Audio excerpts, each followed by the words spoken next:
গণমাধ্যমের উপর যে কোনো ধরনের হামলা আসলে গণতন্ত্রের উপরে হামলা, শেষ বিচারে এটা একটা এখন গণতান্ত্রিক একটা রাষ্ট্রের অস্তিত্বের উপরে হামলা। ওসমান হাদিকে যেভাবে গুলি করা হলো, তারপর শেষ পর্যন্ত ওসমান হাদির শাহাদাত বরণ, এই পুরো জিনিসটা সারা দেশের মানুষকে আলোড়িত করেছে। তারা একই দিকে শোকাভিভূত, আরেকদিকে তারা ক্ষুব্ধ। এই শোক ক্ষোভ যখন চলছে তখন একটা গোষ্ঠী পরিষ্কারভাবে তারা তাদের রাজনৈতিক উদ্দেশ্য চরিতার্থ করছে।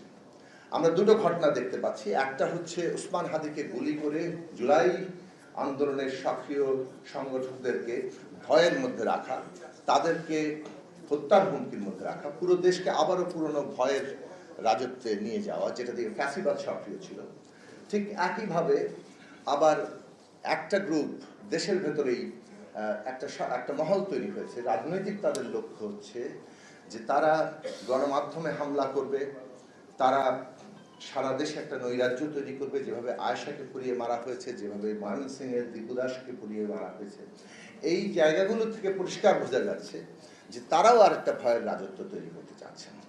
এবং দিস টু এক্সট্রিমস কোইনসাইড। আমরা দুটো চরম পন্থাকে আবারও এক বিন্দুতে মিলতে দেখেছি। একটা ফ্যাসিবাদকে আমরা পরাজিত করেছি, মানে বলতে পারা যায় যে সরকারের পতন ঘটেছে, কিন্তু ব্যবস্থা এখনো বদলায়নি।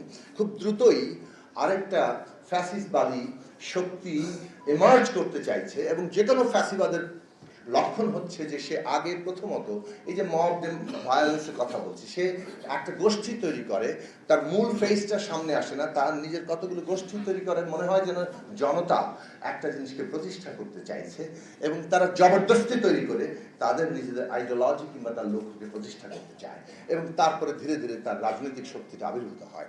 এখন বাংলাদেশের সিদ্ধান্ত নিতে হবে, আমরা ফ্যাসিবাদের পথে যাব না আমরা ডেমোক্রেসির পথে যাব। জুলাই গণ অভ্যুত্থানের পরিষ্কার রাজনৈতিক এবং তার সমস্ত মানে লক্ষ্য, যেটা সর্বান্তকরণে প্রকাশিত হয়েছে শহীদের রক্তের মধ্য দিয়ে, সমস্ত আহত যোদ্ধাদের মধ্য দিয়ে, সমস্ত অংশগ্রহণকারীর মধ্য দিয়ে বাংলাদেশ একটা গণতান্ত্রিক রাজনৈতিক ব্যবস্থা প্রতিষ্ঠা করবে।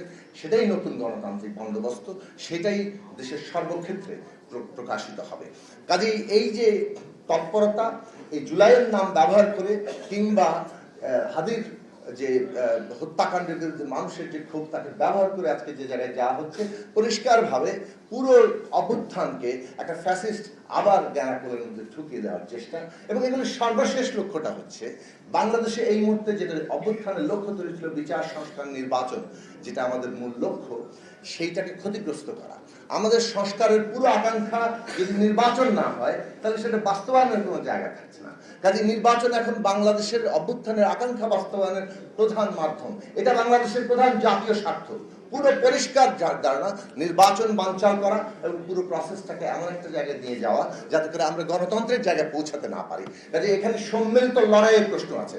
জুলাইয়ের ঐক্যকে বিভক্ত করে দলাদলির যে বিভক্তি, দলাদলির বিভক্তি থাকে, কিন্তু এই মুহূর্তে মনে রাখা দরকার যে বাংলাদেশ ন্যূনতম একটা জাতীয় ঐক্যমত্যের জায়গায় গণতান্ত্রিক উত্তরণের যদি না থাকে, প্রতিটি দল যারা মনে করছেন এর ফায়দা নেবেন তারা পর্যন্ত বিপর্যস্ত হবেন। কাজেই গণতান্ত্রিক উত্তরণের জন্য, যেটা এই মুহূর্তে প্রধান জাতীয় স্বার্থ, সেখানে আমাদের ঐক্য যদি তৈরি হয়, তাহলে এই ধরনের কতিপয় লোক এসে কয়েকটা হেলমেট নিয়ে শুরু করে 200-500 লোক নিয়ে তারা যা তাণ্ডব ঘটিয়ে যেতে পারছে, এটা ঘটতে পারছে কেননা রাজনৈতিক দলের অনৈক্যই আমাদের মধ্যে এই জায়গা তৈরি করছে যে এটার প্রতি সম্মতি আছে।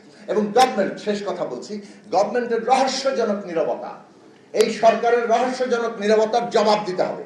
অভ্যুত্থানের উপর দাঁড়িয়ে আপনারা সকলের সমর্থন নিয়ে কিন্তু ক্ষমতায় আছেন।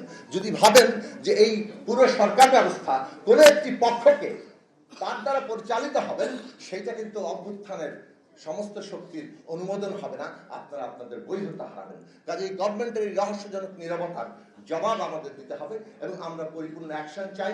ওসমান হাদির হত্যাকারীদেরকে বিচারে আওতা আনতে হবে, যেমন জুলাই গণহত্যার বিচারে আওতা আনতে হবে, তেমনি এই যে সমস্ত আক্রমণ, সেগুলো বিচার যদি করতে না পারেন, আপনাদের ব্যর্থতাই আমাদের রায়।